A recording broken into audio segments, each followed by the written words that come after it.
Geez, the world certainly feels like a more turbulent place these days, doesn't it? Old alliances are being tested, and fresh challenges seem to spring up with alarming regularity. It's precisely this shifting global landscape that has thrust national defense firmly back into the spotlight. Here in the United Kingdom, this new reality has prompted a significant re-evaluation of our security. The government has recently published its landmark Strategic Defence Review 2025, Building a Stronger Future. This comprehensive document isn't merely a set of proposals, it's a detailed blueprint outlining how Britain intends to safeguard its interests and citizens in what is clearly acknowledged as a new era of threat, demanding urgent attention and robust action. This pivotal review, stretching to some 144 pages, was diligently led by Lord Robertson, a figure of considerable international standing, having previously served as NATO's Secretary-General. His extensive experience in defence and diplomacy lends enormous credibility to its findings. Crucially, the government has signalled its full backing by accepting all 62 of the recommendations put forward. The central tenet of this new strategy is a NATO-first approach. This underscores a renewed commitment to the alliance, ensuring our armed forces are geared for warfighting readiness. Defence Secretary John Healey articulated the review's intent quite directly, stating it serves as a clear message to Moscow, reflecting profound concerns over growing Russian aggression and the increasingly complex challenges emanating from China. However, the scope of this review extends far beyond traditional military concerns of soldiers and hardware deployed overseas. It strongly advocates for a whole-of-society approach to bolstering our national security. This concept implies that every part of our society has a role to play in maintaining our collective safety and resilience. We are consciously shifting towards a posture that is prepared for the rigors of high-intensity conflict, a sobering acknowledgement of the serious nature of contemporary global threats. This involves strengthening not just our military, but also our critical infrastructure, our economic stability and the security of our vital information networks, a truly comprehensive vision for national defense. It's also noteworthy that this far-reaching strategic overhaul has actively incorporated public consultation. Within the review itself, there is an explicit call for enhanced public engagement and more rigorous parliamentary scrutiny of defense strategy going forward. This points towards a welcome drive for greater transparency and accountability in an area of policy that profoundly affects every single citizen. The underlying principle is that crucial decisions concerning national security should be widely understood, openly debated, and ultimately command broad public support. This inclusive approach aims to ensure that our defense posture genuinely reflects the evolving needs and cherished values of the entire nation as we navigate these increasingly uncertain times. At the very core of this ambitious defense transformation lie plans for some truly formidable new military hardware.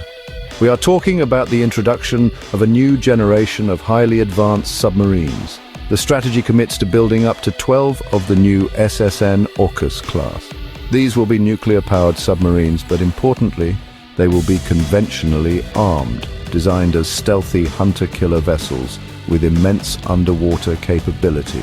This program is being developed in close partnership with Australia, a key component of the AUKUS Security Pact.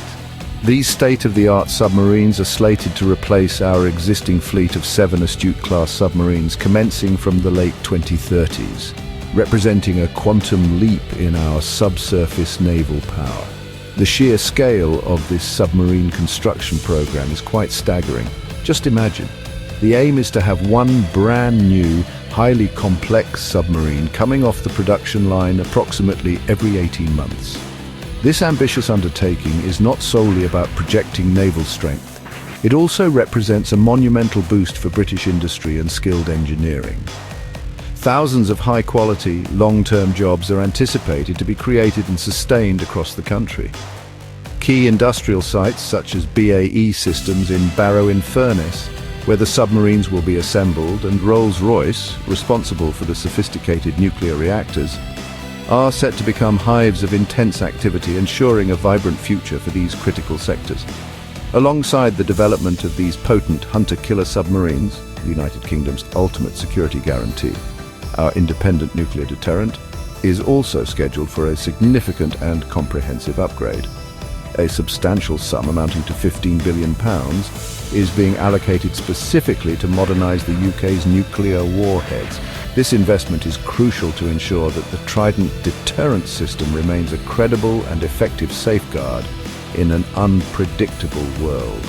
Furthermore, the construction of 4 new Dreadnought-class ballistic missile submarines is well underway.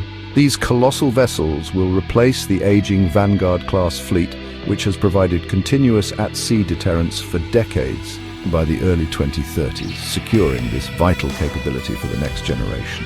There is even consideration being given to the potential acquisition of American-manufactured combat aircraft that would be capable of delivering tactical nuclear weapons, a development that would add another layer to our deterrent posture.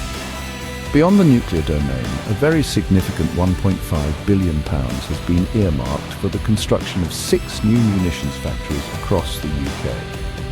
This initiative is designed to rejuvenate the nation's sovereign industrial base for producing conventional armaments, ensuring an always-on capability for manufacturing key munitions and explosives. This project alone is projected to generate approximately 1,800 new jobs and will support the procurement of up to 7,000 UK-built long-range weapons, including sophisticated drones and missiles. The nature of conflict is evolving rapidly, and the battlefields of the 21st century are not confined to land, sea, or air. They are increasingly found in the digital realm.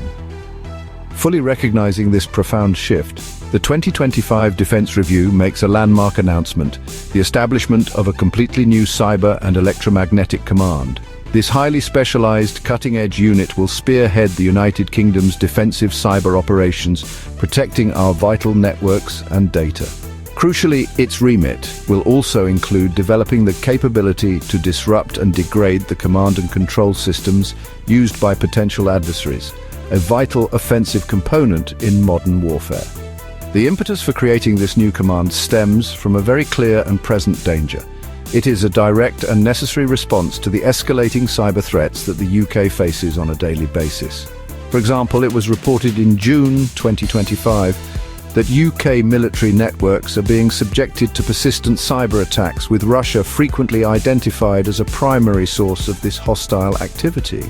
This relentless barrage of digital intrusions, probing for weaknesses and attempting to steal sensitive information, starkly underscores the urgent requirement for a robust, agile and proactive national cyber defense capability.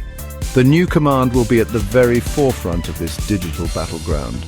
The commitment to technological superiority does not end with the creation of the Cyber and Electromagnetic Command. The review also details a significant injection of £1 billion, specifically for advanced targeting technology. This investment will provide our armed forces with a critical operational advantage, enabling far greater precision, speed and effectiveness in complex environments. The overarching ambition articulated in the review is for the United Kingdom to establish itself as a leading tech-enabled defence power globally by the year 2035. This long-term vision entails sustained and substantial investment in digital warfare capabilities, artificial intelligence, autonomous systems, and other novel game-changing technologies. While these high-tech capabilities are undoubtedly essential for future security, the review also commendably acknowledges the indispensable human element, the dedicated men and women who constitute our armed forces. In recognition of their service, a welcome £1.5 billion is being invested to improve the quality of military housing and accommodation. This is an important measure aimed at enhancing the welfare of our service personnel and their families. Furthermore, regarding personnel numbers, while the overall size of the Army is not scheduled to increase before the next general election, a clear target has been set to grow its strength to 73,000 full-time soldiers during the next Parliament, seeking to reverse recent recruitment challenges. Naturally, the realization of these wide-ranging and ambitious defence plans necessitates considerable financial commitment. The 2025 Strategic Defence Review clearly sets out a trajectory for increased investment in our nation's security. Defence spending is programmed to rise from its current level, which stands at 2.3% of our gross domestic product, to a new baseline of 2.5% of GDP by the year 2027. This represents a substantial financial uplift, channeling billions of additional pounds into equipping and supporting our armed forces. Looking further ahead, there is a stated longer-term ambition to elevate defence spending to 3% of GDP by 2034, a figure that many defence analysts and NATO allies advocate for in the current global climate. However, it is important to note that this aspiration to reach the 3% spending target is explicitly contingent upon prevailing economic and fiscal conditions in the future. It is not at this stage an unconditional commitment. As one might expect, these significant financial plans have attracted considerable scrutiny and debate. Opposition parties, including both the Conservatives and the Liberal Democrats, have publicly voiced their concerns. Their primary arguments center on whether the proposed timeline for increasing defense expenditure is sufficiently rapid, given the perceived urgency and scale of the threats the UK currently faces. Furthermore, some commentators and critics are calling for more granular details regarding the precise sources of this additional funding. The review emphatically reiterates the fundamental strategic shifts that underpin these substantial investments. There is an undeniable and sharpened focus on actively countering the multifaceted threats posed by Russia, with Defense Secretary John Healey's stark message to Moscow resonating as a key theme throughout the document. Alongside this, there is a clear and pressing imperative to ensure the UK is adequately prepared for the possibility of high-intensity conflict.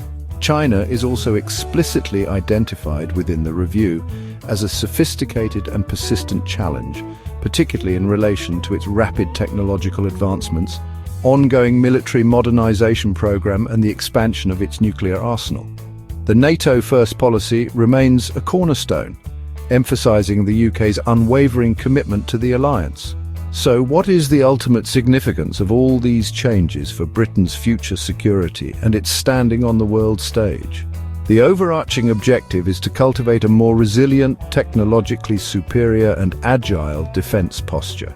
It is about ensuring that the United Kingdom possesses the necessary capabilities to protect its core interests, both at home and overseas, and to contribute meaningfully to global peace and security alongside its international allies. The establishment of a new Defence Exports Office also signals a clear intention to leverage the strengths of our domestic defence industry to foster economic growth and international partnerships.